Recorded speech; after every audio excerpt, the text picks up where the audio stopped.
Imagine getting a deep cut while hunting 20,000 years ago. There is no hospital, no antibiotic, no drugstore painkiller, no doctor a few miles away. There is only your family, a fire, a few tools, and whatever your group has learned from the people who came before them. So how did ancient humans survive? The honest answer is that many did not. Infections, injuries, childbirth, and childhood diseases killed huge numbers of people. Ancient life was dangerous, but our ancestors were not helpless.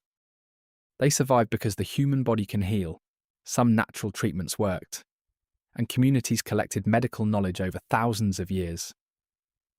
Ancient medicine began with observation. People noticed patterns. A certain leaf reduced pain, a certain bark helped with fever. A wound healed better when it was cleaned and covered. A broken arm hurt less when it was held still. They did not understand bacteria, viruses, or body chemistry, but they understood cause and effect. When a treatment helped, people remembered it. When it caused harm, they remembered that too. Parents taught children, healers trained younger helpers. Knowledge moved through generations before anyone could write it down. Plants became one of their most important tools. Willow bark is a famous example. It contains chemicals related to salicin, which later helped inspire aspirin. Ancient communities used willow preparations for pain and fever. They did not understand the chemistry, but they could see the result. Other plants were used for stomach problems, swelling, cough, sleep, and skin conditions. Some contained useful chemicals. Others probably did nothing. Some were dangerous. That matters. Ancient herbal medicine was not automatically safe because it was natural. People learned through trial and error, and sometimes the error was deadly. Wounds were an even bigger problem. A small cut today can be cleaned, stitched, and treated. In the ancient world, that same cut could become infected and kill you. People developed ways to control bleeding, protect wounds, and remove damaged tissue.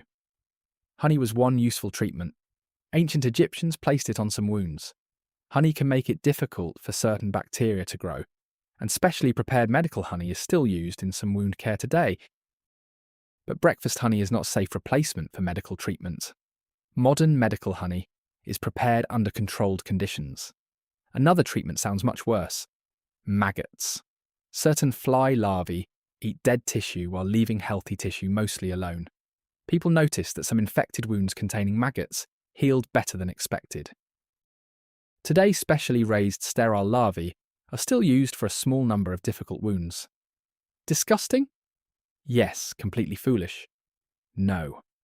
Ancient people also treated broken bones using wooden splints, cloth, leather, and plant fibres.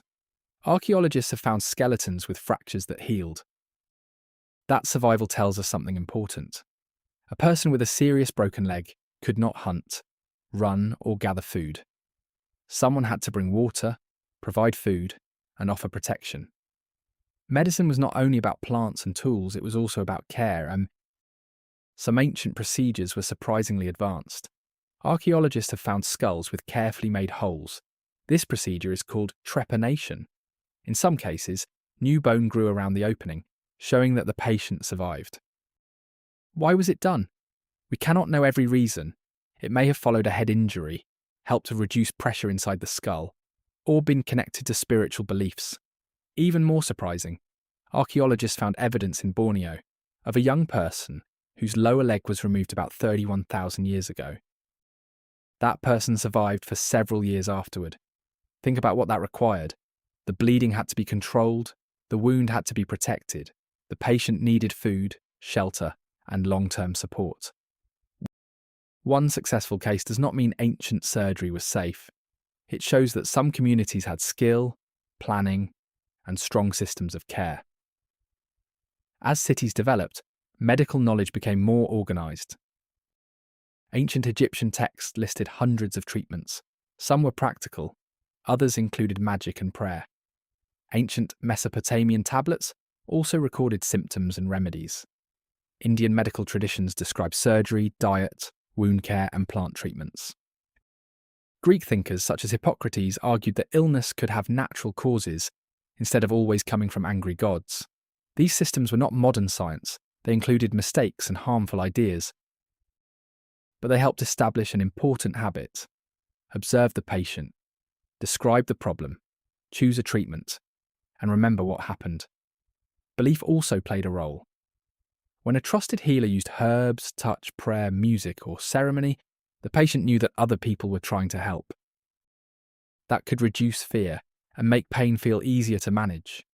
Today we know that expectations and a sense of care can affect pain and stress. This is related to what we call the placebo effect. But belief has limits. A ceremony cannot repair a badly broken bone. Positive thinking cannot cure a serious infection. Comfort can help a patient cope, but it cannot replace antibiotics, surgery, or emergency care. Ancient humans also survived because of their immune systems, but not because they were naturally stronger than people today. Their bodies fought disease in the same basic way ours do. Some people survived infections and gained protection against getting the same illness again. Over many generations, inherited traits that helped people survive certain local diseases could become more common. But this process was brutal. It worked through suffering, death, and the survival of fewer people.